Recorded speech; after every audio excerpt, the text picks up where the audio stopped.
জেলা থেকে সরাসরি এবার মালদার দিকে নজর রাখবো। মালদায় ত্রাণের ত্রিপল বিক্রি, কালিয়াচকে সরকারি ত্রিপল বিক্রি হচ্ছে 300 থেকে 400 টাকায়। বাসিন্দাদের ক্ষোভের মুখে পড়ে চম্পট ত্রিপল বিক্রেতার। আর এ নিয়েই বিজেপি তৃণমূল তর্জাতুঙ্গে।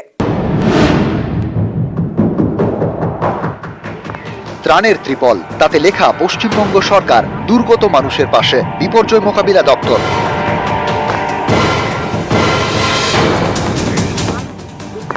সরকারি এই ত্রিপলই বিক্রি হচ্ছে খোলা বাজারে, কোনোটা 300, কোনোটা 400 টাকায়।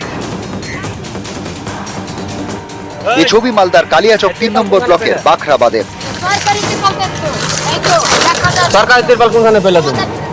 কালিয়াচকের বাসিন্দা আনোয়ারুল মোমিন তার বাইকে বোঝাই করা ত্রাণের সরকারি ত্রিপল, সেই ত্রিপলই বাখরাবাদে বিক্রি করছিলেন। সরকারি ত্রিপল বিক্রি করতে দেখে রুখে দাঁড়ান স্থানীয়রা, বিক্ষোভ দেখান, সুযোগ বুঝে চম্পট দেন আনোয়ারুল। এই ত্রিপল কোনখানে পেলে? সরকারি ত্রিপল কোনখানে পেলে তুমি? কোনখানে পেয়েছি? আরে ভাই আমরা শোনো, হ্যাঁ, এটা তোমার কি করেছে, কোনখানে ভূতনিতে বান লেগেছে, হ্যাঁ, ওখান থেকে মানে সবাই পেয়েছে, পাবলিক পেয়েছে, হ্যাঁ, তো ওখান থেকে যারা 2-3টা বেশি মনে করো 5-6টা পেয়েছে, হ্যাঁ, এদিকে মুখ দেখ না, 5-6টা পেয়েছে, ওরা বিক্রি করেছে। হ্যাঁ। মালদার মানিকচক ব্লকের ভূতনি প্রায় 1.5 মাস ধরে ভাসছে। জেলা প্রশাসনের দাবি, ইতিমধ্যেই এই এলাকায় প্রায় 30,000 ত্রিপল বিলি করা হয়েছে। সেই ত্রিপলই বিক্রি করছিলেন বলে জানান আনোয়ারুল। এ নিয়ে রাজনৈতিক চাপানোতর তুঙ্গে। কালিয়াচক 3 নম্বর ব্লকের বৈষ্ণবনগরে এক যুবককে দেদার মোটরসাইকেল করে বাখরাবাদ গ্রাম পঞ্চায়েতের মোটরসাইকেলে করে ত্রিপল বিক্রি করছে। এটাই স্বাভাবিক হওয়া ছিল, আর এটাই তো এই তোলামূল দুর্নীতিবাজ চোর সরকারের নীতি।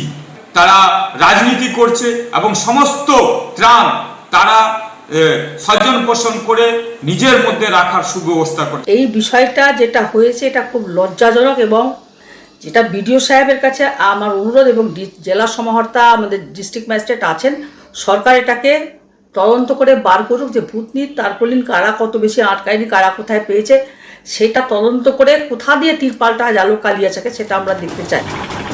মানিকচকের গা ঘেঁষে বয়ে গিয়েছে গঙ্গা, পাড় ছাপিয়ে জল ঢুকেছে ভূতনিতে। 1 মাসেরও বেশি সময় ধরে জলমগ্ন, চরম দুর্ভোগে প্রায় 1.5 লক্ষ বাসিন্দা। কেউ উঠেছেন ত্রাণ শিবিরে, কেউ রয়ে গিয়েছেন বাড়িতে। যেমন জিতেন মণ্ডল, বাড়ি পুলিনটোলায়। সোমবার ডিঙি চেপে দোকানে যাচ্ছিলেন, সঙ্গে 2 কন্যা সন্তান। জলে তোড়ে আচমকায় ডিঙি উল্টে যায়। স্থানীয়রা 2 শিশু কন্যাকে উদ্ধার করেন, তলিয়ে যান জিতেন। বেশ কিছুক্ষণ খোঁজাখুঁজির পর তাকে উদ্ধার করা হয়, নিয়ে যাওয়া হয় মানিকচক হাসপাতালে। জিতেনকে মৃত বলে ঘোষণা করেন চিকিৎসকরা।